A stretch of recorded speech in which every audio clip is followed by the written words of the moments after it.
Welcome to Maintainer's Garage. I'm Bags. Today we're going to be in our 2004 LX470. This little switch assembly over here, the hazard light, the antenna up down, and the center locking unlocking diff button. What happens is the antenna and the center diff, when you turn the parking lights or headlights on, these don't backlight. The hazard light does, but these don't. And we're going to be replacing this whole switch. We have a new switch that hopefully the backlights work on it. If not, then we'll be changing the bulbs in here, hopefully. Yeah, the reason we're changing this whole assembly is I previously tried to disassemble inside here and change the light bulbs, and that just didn't go well. So now we're changing the whole switch. You know, that's what happens sometimes. You start messing with something and, you know, maybe you damage it. Maybe it breaks. Maybe it was broken before you got there. There's no judgment here.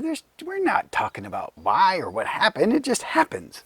And the bottom line is these lights were broke. So I was willing to take this thing apart and play with it to see if I could fix it. I couldn't. And, you know, cost me a lot more money than I originally hoped, but that's just the way this stuff goes sometimes.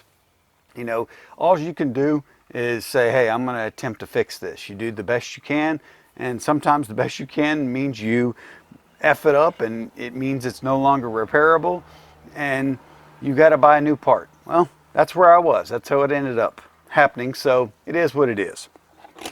All right, so we got a handy-dandy plastic trim removal tool, and we're going to be pulling off this wood trim panel. Just assume, if you've never removed a plastic trim panel, that at least at every corner there's some sort of thing that holds it in, retention device, and assume there's probably one in at least at each middle. Why am I saying that? That way you can kind of pick a spot here and kind of pull out like that, and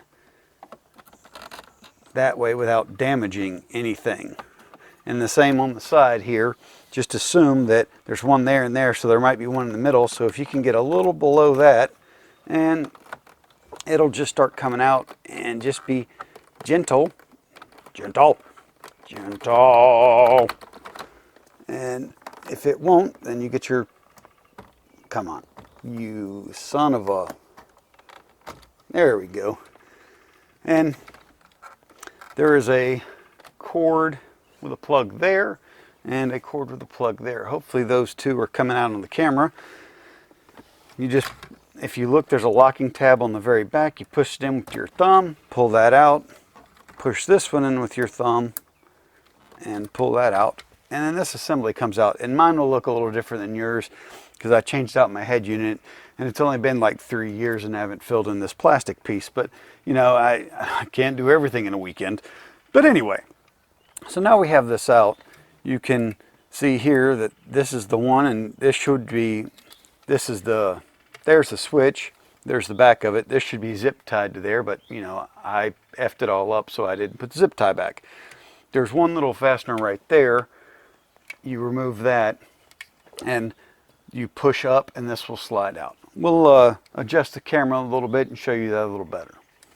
It dawned on me, luckily, before I started doing anything, that hey, maybe I should test this to make sure the lights work, the backlights work, and the buttons work, to be honest, before I disassemble anything else. I can plug this right in.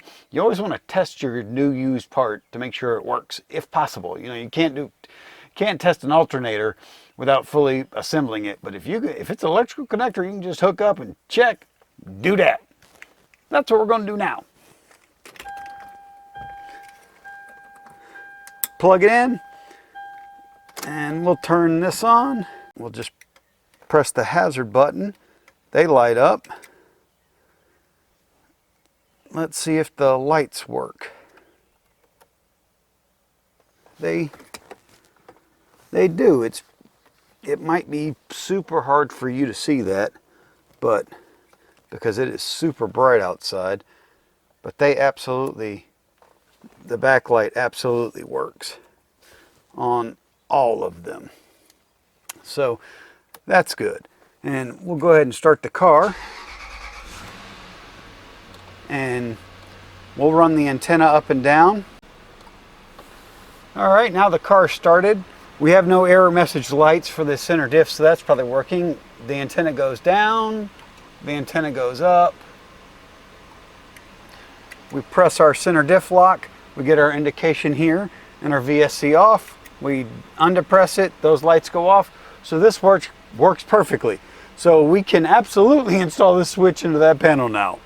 And so this is our trim panel removed, and as you can see, it's kind of what I was talking about. You can assume in every corner that they're going to have a locking device, and then in a couple places they do. That's why you just kind of wing it and do the best you can not to tear this thing up, and hopefully that's come out.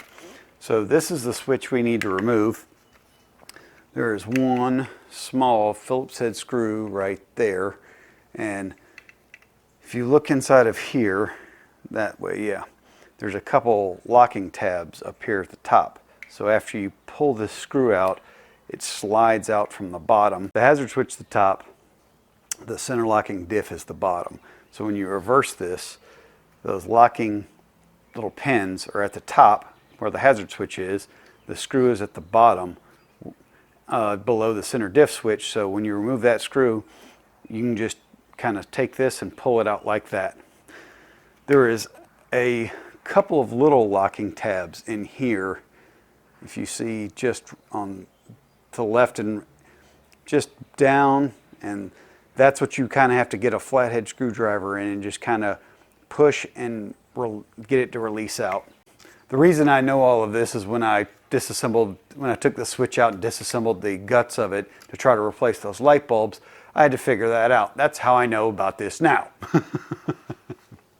So we'll get a handy dandy Phillips head screwdriver and make sure we have the right tip, because tips are important. And lefty loosey. Now that screw is out, we'll grab our small flathead, stick it down in here. Those pins will release and you just kind of pry up gently, super gently. As this end releases, you'll have to look around to the other end, and then you'll want to pull up and pull down like that. And you can see those two locking tabs there, and you can see those two little retention clips there. And you could throw this in the trash can. I'm a pack rat.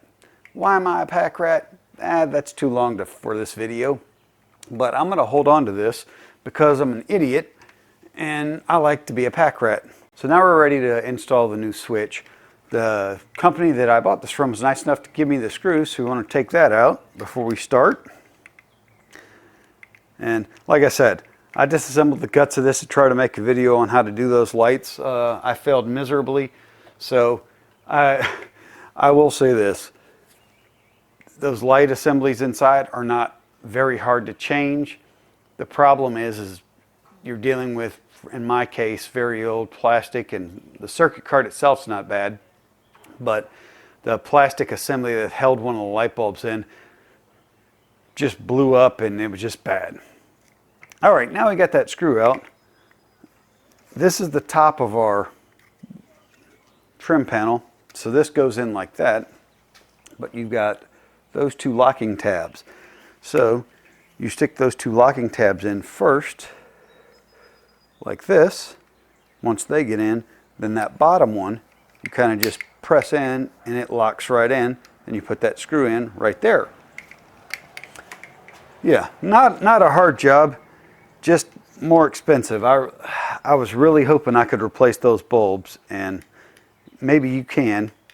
I just, quite frankly, I just didn't have the patience or the skill. Micro miniature repair is what I've always heard it referred to, replacing components inside of circuit cards.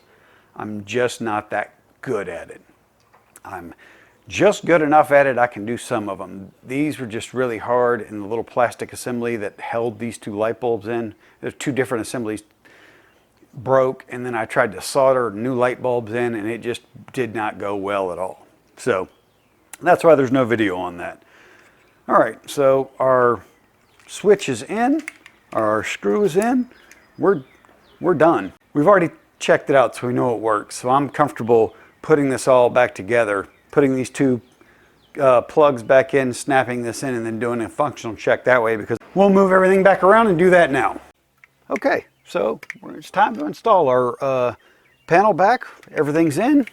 So we'll connect our one little plug over here, it just slides and locks in.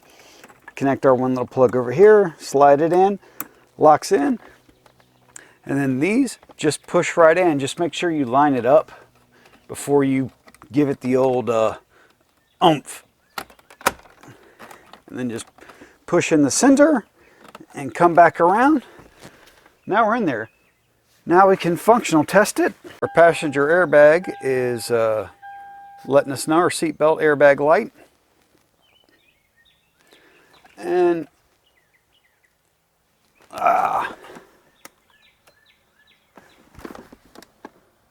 yep, these backlights work. I don't know, man, it's probably not coming out at all.